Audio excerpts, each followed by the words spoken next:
We're going to talk today about financial literacy. So I think we've talked a lot on here, Shani, about how this is one of our motivating factors for the work that we do is to try to improve financial literacy. And I will say that the Morningstar community is very financially literate. It's a financially literate bunch, but that doesn't mean, of course, that there isn't all more to learn. But people definitely know the basics. That's true. And when you spend time with financially literate people who like to discuss the nuances in the different approaches to take with your finances, you can lose sight of the fact that most people know very little. And there are a lot of organizations out there that are trying to improve financial literacy. So we're, of course, supportive of all these organizations. But in the U.S., there's an organization at Stanford University called the Global Financial Literacy Excellence Center, or GFLEC. GFLEC, all right. I don't know if that's what people actually say, yeah. But it does. It does. One of the reasons that GFLEC is famous in the financial literacy world is because they invented a 3-question financial literacy quiz that has been used in more than 20 countries. Since so many people have taken this quiz, it can be used as a benchmark. So we're going to go through this quiz, and we'll see if listeners can answer the question. So I'll do the first question. Suppose you had $100 in a savings account and the interest rate was 2% per year. After 5 years, how much do you think you would have in the account if you left the money to grow? Would you have A, more than $102, B, exactly $102, C, less than $102, and D, you do not know, or you refuse to answer? And that is the language from the actual test. I like to refuse to answer. Yeah. I know the answer. Yeah, but I don't want to answer it. No. Yeah. We will get to the answers after we go through each question. The next question is, imagine that the interest rate on your savings account was 1% per year and inflation was 2% per year. After 1 year, how much would you be able to buy with the money in this account? A, more than today. B, exactly the same. C, less than today. And D, do not know or refuse to answer. All right. The last question is, please tell me whether this statement is true or false. Buying a single company's stock usually provides a safer return than a stock mutual fund. So that's a managed fund in Australia. A, true. B, false. C, do not know, refuse to answer. All right, so let's go for the answers now. The first question is meant to measure knowledge about interest. This is obviously a pretty important concept for both choosing even a simple bank account savings product, but also understanding the impact of debt. The answer to the question is more than $102. The kicker here is at the annual interest rate over a 5-year period. There were lots of ways they could have framed the answers to this question, but they chose a pretty easy one because you don't even need to understand the impact of compounding. Exactly. The second question is measuring knowledge about the impact of inflation. This is also critical to understand because if you don't understand inflation, you don't understand why it's important to save and earn a return on your savings. The answer is less than today. It was 2% was inflation and the bank account was offering 1%. The last question measures knowledge about diversification. The answer is false. Buying a single share is not safer than buying a diversified mutual fund or managed fund, as we call them in Australia. It also tests to know if someone knows what a mutual managed fund is, because that's a key part of the question. Okay, so as we said, this has been given a lot. So let's go through the results. For Americans who took this 3-question quiz, only 29% got all 3 questions right. So I don't know if that surprises you, doesn't surprise you. What do you think? No comment. Okay. 69% of people got the first question right, 53% got the second question right, and 42% got the last question right. And I want to be shocked, but I'm just not. But of course, when we cut the data in different ways, we can see how different demographics performed. Young people are less financially literate than older people. If we divide ages up between 18 and 35, 36 and 50, 51 to 65, and 66 and above, the overall results and the results for each question followed the same pattern. Each older cohort had a higher percentage of people that got each question right and all the questions. So not good for young people. For the 18 to 35-year-old group, things were really not great. 14%, only 14% answered all three questions correctly. And I think this illustrates the simple fact that financial literacy is not taught in school. So people obviously need to take the initiative and learn this on their own once they are ejected into the real world from school. And also something that is particularly upsetting is that there is a sizable gender gap. So only 20% of women answered all three questions correctly and 38% of men.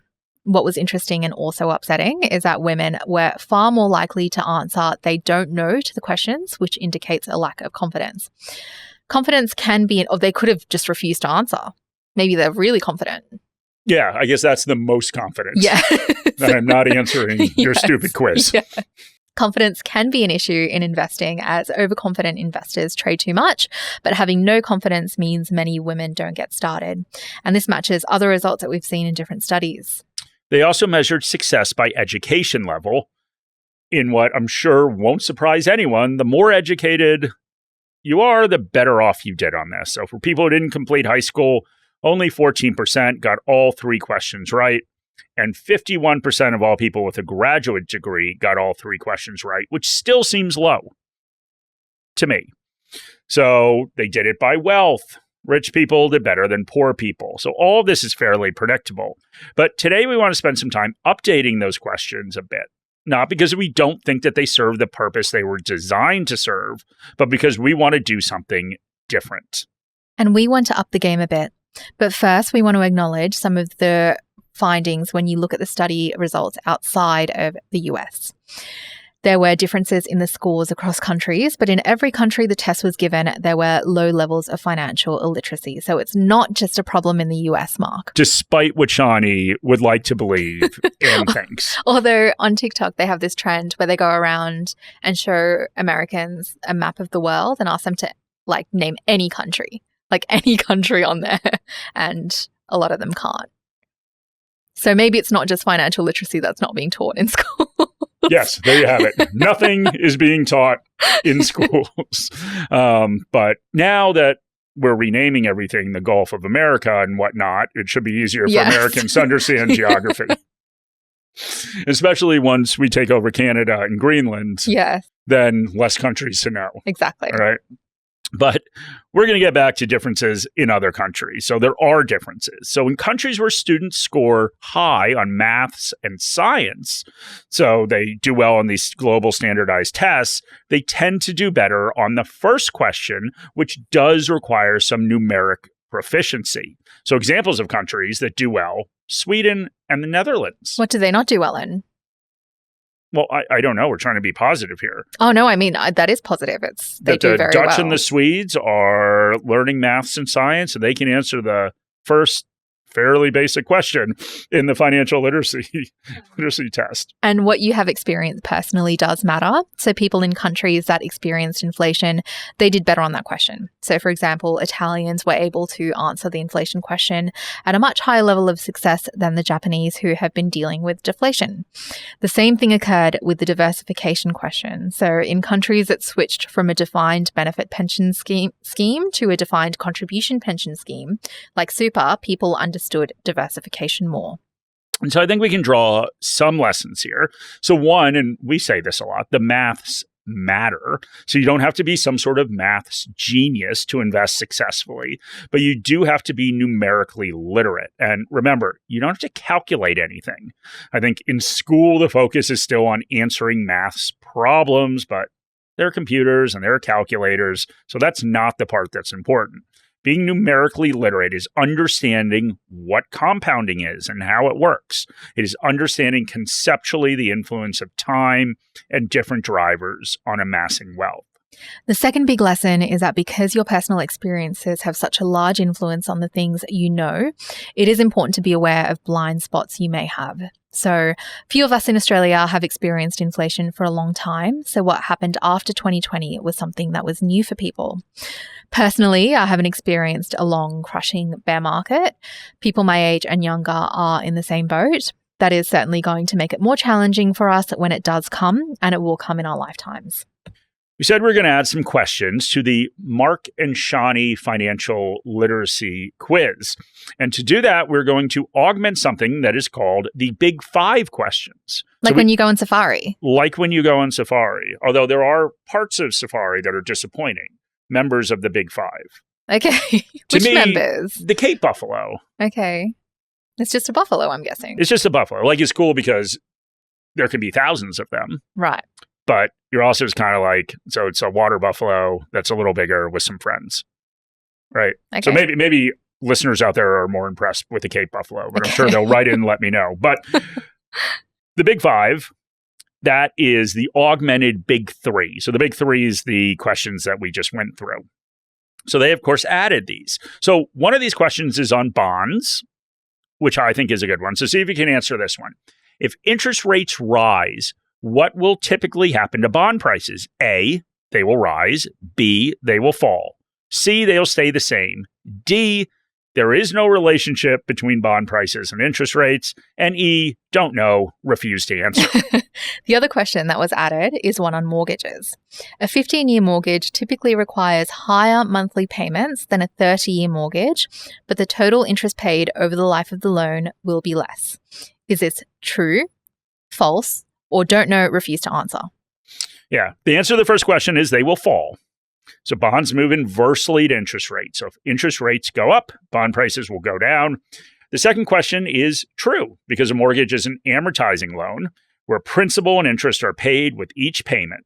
So the shorter the term of the loan, the less interest there is. So what do you think is missing from this, Mark? Well, I think we mentioned it earlier, but I think one of the topics that's missing is on compounding.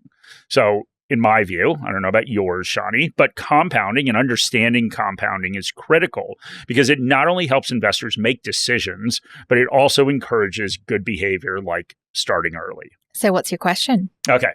So I'm going to use one from an article that I wrote earlier this year. And my question is a little more complicated.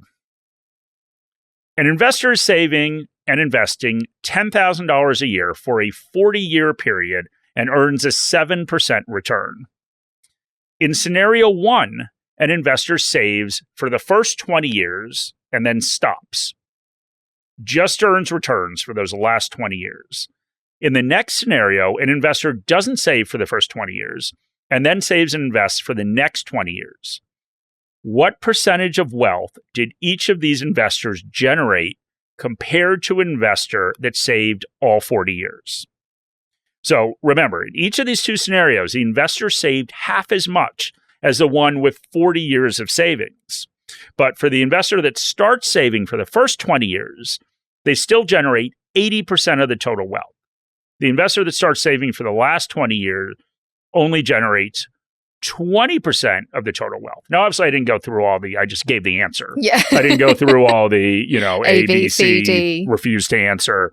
But so what do you think an investor gets out of knowing this? Well, I think the simple lesson is that when you're young, the most important thing is saving money. When you are older, the most important thing is the returns you earn. So I think that helps people figure out their priorities a little bit. And I think what reinforces this is another question that we could come up from the same article. Let's take this same 40-year scenario of saving and investing $10,000. Let's say the average return was the same over the 40-year period. So still 7% average return a year. But in scenario one, over the first 20 years, the return was 4% a year and a 10% return a year over the last 20. In scenario two, the opposite happens. So 10% over the first 20 years and 4% over the last 20. So which would you prefer? Well, I wrote the article, so I know the answer. But why don't you let people know how this turns out? All right. So the answer is the scenario one, where the returns are high over the last 20 years. So you would generate 27% more wealth. Once again, returns matter more later in life. Okay, so those are our extra questions. And we certainly understand why these financial literacy tests are designed the way they are, but we want people to not just understand the basics, but also prosper. And that is why we think compounding is so important as a way to encourage good investor behavior. We also want to know your question. So you can leave a comment on YouTube, hopefully a nice one, or Spotify, if there's any questions you think need to be added to this, or if there's any concepts that you think are missing. So we'll see if we get any comments that do not involve saying Shani is dressed like she's going to a cocktail party, which was a particular favorite. But thank you guys very much for listening and watching. We really appreciate it.